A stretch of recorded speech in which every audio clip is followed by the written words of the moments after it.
38 past the hour. We've all heard the term cancel culture, what the New York Times calls the act of publicly shaming another person for behavior deemed unacceptable.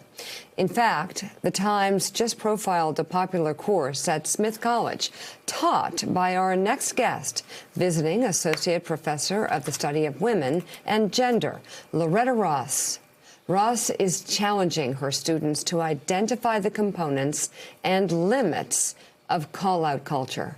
As she describes it, quote, "What I'm really impatient with is calling people out for something they said when they were a teenager, when they're now 55. I mean, we all at some point did some unbelievably stupid stuff as teenagers, right?"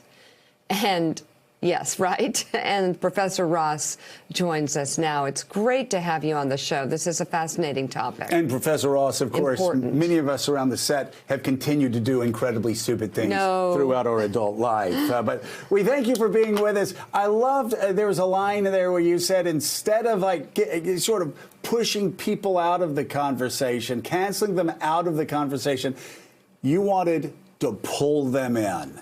Explain. Well, I think that most of us need to accept that other people are as complicated as we are.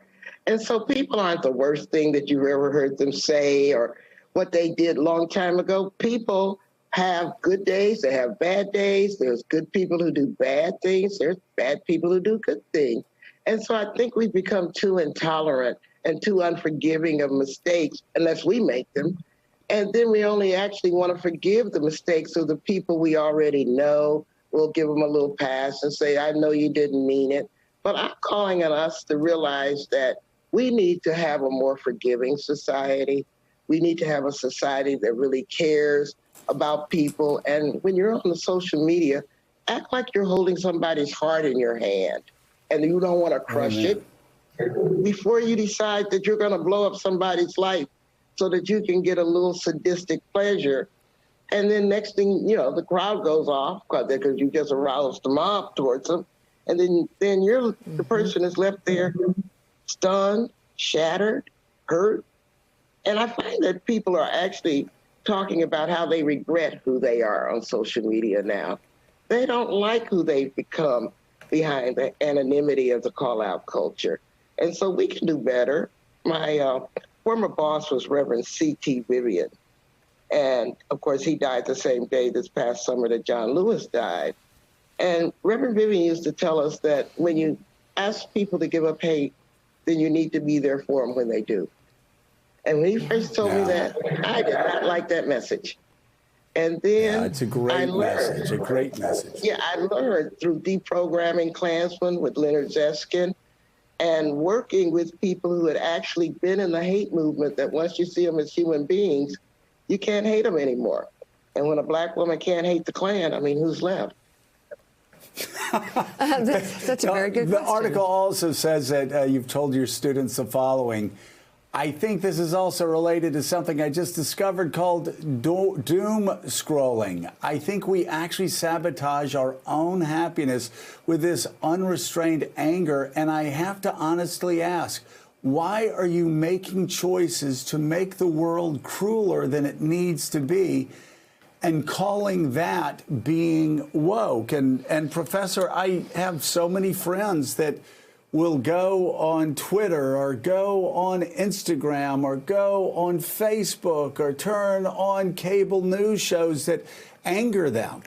And I actually call it shock porn. I say, stop with the shock porn, stop with the shock opera. You know you're just going to get angrier and respond, so slowly step away from the TV, slowly step away from your Twitter account. Well, I think that we're supposed to be outraged about injustice. So I'm not going to say we should just be calm and be indifferent to injustices. So if they're getting angry in the cause of human rights, I'm not mad about that. Right. I'm concerned that they take it out, forgetting people's humanity that's on the other side. That you can disagree with people in a pluralistic society without calling them names, without assuming that they don't have the human kindness within them, and that you shouldn't care about them simply because you're on the other side of the political divide. And I know that's really, really hard nowadays because too many people are asking those of us who are Democrats to reach out and love Republicans, but I don't see them asking the same thing of Republicans. So we got a little problem with that. But at the same time, I'm going to offer this hand of friendship to anybody who's on the other side anyway, because my integrity demands it. My integrity and how I have to walk through the world demands it. And that's what Reverend Vivian really evoked in me when I finally agreed he was right. It wasn't easy, but he was right.